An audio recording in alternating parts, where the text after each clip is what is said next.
प्रभु राम और लक्ष्मण को अपने कंधों पर बिठाकर मैं ऋष्यमुख पर्वत ले आया, वही स्थल जहां सुग्रीव अपने कुछ वानर साथियों के साथ छिपकर रहता था। उसका भाई बाली उसे वन से भी निकाल चुका था और हर पल उसके जीवन का दुश्मन बना हुआ था। सुग्रीव ने जब प्रभु राम को देखा तो पहले तो डरा, सोचा कहीं बाली ने अपने 2 योद्धा तो नहीं भेजे, पर फिर मैंने उसे समझाया, प्रभु ये सुग्रीव हैं, अपने भाई बाली से वंचित वन में भटक रहे हैं, इनका दुख सुनिएगा। मैं सुग्रीव हूं, किष्किंधा का वंचित राजा। बाली ने मेरी पत्नी और राज्य दोनों छीन ली। मुझे डर था कि बाली ने फिर किसी को मुझे नुकसान पहुंचाने के लिए भेजा है, पर आप दोनों को देखकर मन शांत हो गया। तुम्हारा दुख मेरे अपने दुख जैसा है सुग्रीव। मैं भी अपनी प्रिय पत्नी सीता को खो चुका हूँ।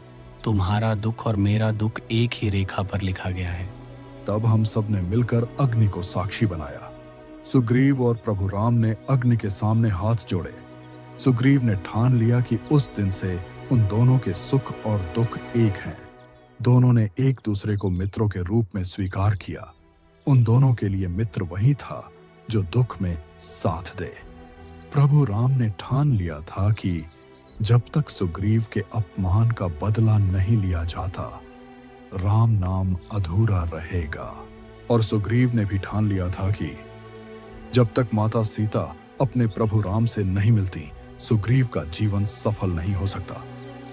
उस दिन समझा, मित्रता का अर्थ सिर्फ साथ चलना नहीं, बल्कि एक दूसरे के दुख को अपना लेना होता है। अग्नि को साक्षी बनाकर जो बंधन बना, उसने रामायण के इतिहास को अमर कर दिया। किष्किंधा पर्वत के नीचे उस दिन हवा में एक अजीब सा तनाव था। सुग्रीव और प्रभु राम ने मिलकर फैसला ले लिया था कि सुग्रीव को उसका राज्य दोबारा मिलेगा और उसके साथ हुए अन्याय के लिए युद्ध भी होगा। पर इस युद्ध के पीछे एक कहानी थी, बाली की कहानी।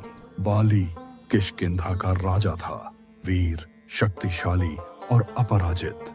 उसके शरीर में देवताओं का बल था और उसे एक अनोखा वरदान मिला था।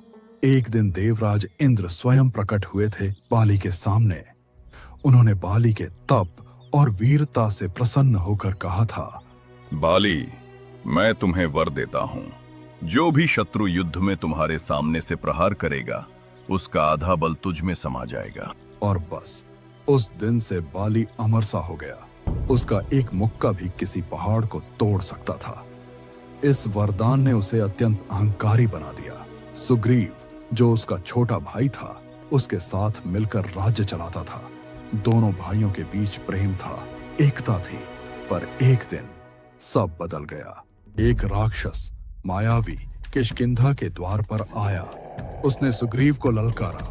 बाली ने अपना धनुष उठाया और कहा, सुग्रीव, ये राक्षस मेरा शत्रु है, तुम यहाँ रुको, मैं इसका अंत करके आता हूँ।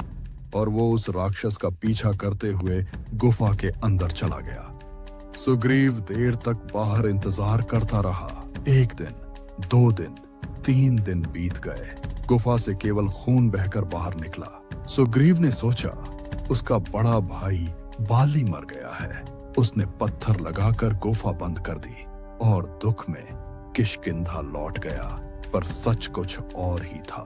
बाली ने उस राक्षस को मार दिया था, पर जब वापस आया, उसने देखा उसका भाई सुग्रीव गद्दी पर बैठा है।